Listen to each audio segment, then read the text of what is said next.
అమ్మాయి అయినా ఎవరైనా మనకి ఒకటే. ఈ సమాజంలో అవకాశాల్లో అన్నిట్లో జగన్మోహన్ రెడ్డి గారు కోరుకునేది సగభాగం అవకాశాల్లో స్త్రీలకు ఇవ్వాలని చెప్పి ఆయన కోరుకుంటున్నటువంటి సందర్భం. అందుకనే మీకు చేయూతనిచ్చారు.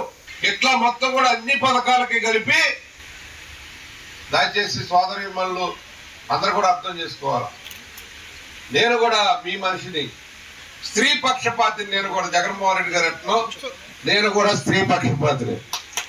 అందుకనే సుధారాణి గారిని జిల్లా పరిషత్ చైర్మన్ చేయగలిగాను. అంతే ఆ రోజు ఆమె కూడా ఆలోచన ఉండేది, నీతో పాటు నేను కూడా వస్తాను, మరి నేను ఉద్యోగం చేస్తా ఉంటే నువ్వు ప్రజల్లో తిరుగుతా ఉన్నావు, నేను కూడా ప్రజల్లో పనిచేయాలని చెప్పి ఆమె ఆలోచన చేసినప్పుడు ఇద్దరు ఆలోచించి చర్చించుకొని తీసుకొచ్చిన సందర్భం ఉంది. ఏంటంటే అందుకే నువ్వు ఓడిపోతున్నావా నేను పెద్ద మనిషి. ఈరోజు చెప్తా ఉన్నా నిజం నమ్మారు ప్రజలు, నెరవేర్చుకున్నారు జగన్మోహన్ రెడ్డి. జగన్మోహన్ రెడ్డి గారు నిజం మీద నడిచేటటువంటి వ్యక్తి, నిజాల మీద నడిచేటటువంటి వ్యక్తి. సాధ్యమైతేనే ఆయన ప్రామిస్ చేస్తాడు, లేకుండా చేయడు. ఆయన వాగ్దానం చేశాడంటే మాట తప్పడు, మహిమ తెప్పడు. అది జగన్మోహన్ రెడ్డి. అందుకనే డాక్టర్ రుణాలు మొత్తం రద్దు చేస్తానని చంద్రబాబు గారు ఆ రోజు మాతోటి చెప్పించాడు. మేమంతా ఊదరగొట్టాం. అదే విధంగా చేశాడా చేశాడా చేశాడా చేయలేదు. అదే విధంగా రైతు రుణమాఫీ అన్నాడు, రైతు రుణమాఫీ చేశాడా చేశాడా చేశాడా? మీకు చేయూత పథకం 4 విడతల్లో 75,000 వేస్తానన్నాడు. వేసాడా వేయలేదా? వేసాడా వేయలేదా? వేసాడా వేయలేదా?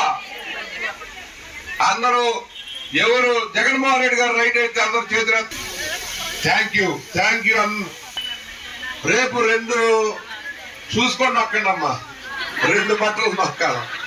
120 సార్లు నొక్కాడు మీకోసం. అర్థమైనా? ఏం గుర్తు? ఫ్యాన్ గుర్తు మీద ఒకటేయండి. ఫ్యాన్ గుర్తు ఒకటి ఎంపీ గారికి, ఒకటి నాకు. నేను ఈ తిరువూరులో 30 సంవత్సరాలుగా మీతో ఉంటున్నాను.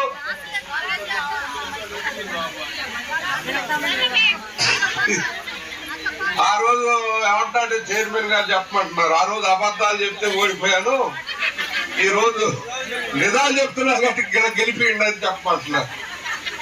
వాస్తవాల మీద నడిచే వ్యక్తిని కాబట్టే ఇవాళ జగన్మోహన్ రెడ్డి గారితో చేతులు కలిపారు. నిజాయితీగా నిలబడే వ్యక్తిని కాబట్టే జగన్మోహన్ రెడ్డి గారితో చేతులు కలిపారు. అక్కడేమో డబ్బులు ఉన్నోళ్ళు కావాలి, ఇక్కడేమో సేవ చేసేటటువంటి వాళ్ళు కావాలి. జగన్మోహన్ రెడ్డి గారికి చంద్రబాబుకి తేడా చెప్తున్నారు. చంద్రబాబు నాయుడు గారు డబ్బులు ఎత్తుకుంటాడు. ఎవరైతే జగన్మోహన్ రెడ్డి గారు ఉన్నారో ప్రజలకి సేవ చేసేటటువంటి వ్యక్తిని అనుకుంటాడు. ప్రజలే గెలిపించుకుంటారు నిజాయితీగా కలటువంటి వారిని. అబద్ధాలు చెప్తారు, రేపు వస్తారమ్మా జిమ్మిక్కులన్నీ వేస్తా ఉంటారు. టక్కు టమార గజకర్ణ గోకర్ణ విద్యలన్నీ మీ ముందు ప్రదర్శించేస్తుంటారు. ఒక ఆయన వచ్చాడు, అచ్చం కూడా మరి మాంత్రికుల్లాగా ఏదో చెప్తున్నాడు. ఒక చోట కళ్ళు తాగుతున్నాడు, ఒక చోట ఇంకోటి చేస్తున్నాడు, ఒక చోట కాలంలో దిగి అధికారులు కప్పలోని పంపిస్తారు అంటున్నాడు. ఇవన్నీ రకరకాలుగా ఉన్నాయి. మీరు వినాలా, చూడాలా. సోషల్ మీడియా చూసే మా చెల్లెమ్మలు, డాక్రా మహిళలు, ఆర్పీలు అంతా సోషల్ మీడియా చూస్తున్నారు, సినిమాలు కూడా చూస్తుంటారు. వీళ్ళు వాస్తవాలు చెప్పి వాస్తవాల మీద నడిచే జగన్మోహన్ రెడ్డికి చేయగొట్టాల్సిన అవసరం ఉందని చెప్పి మీ అందరికి కూడా తెలియజేసుకుంటూ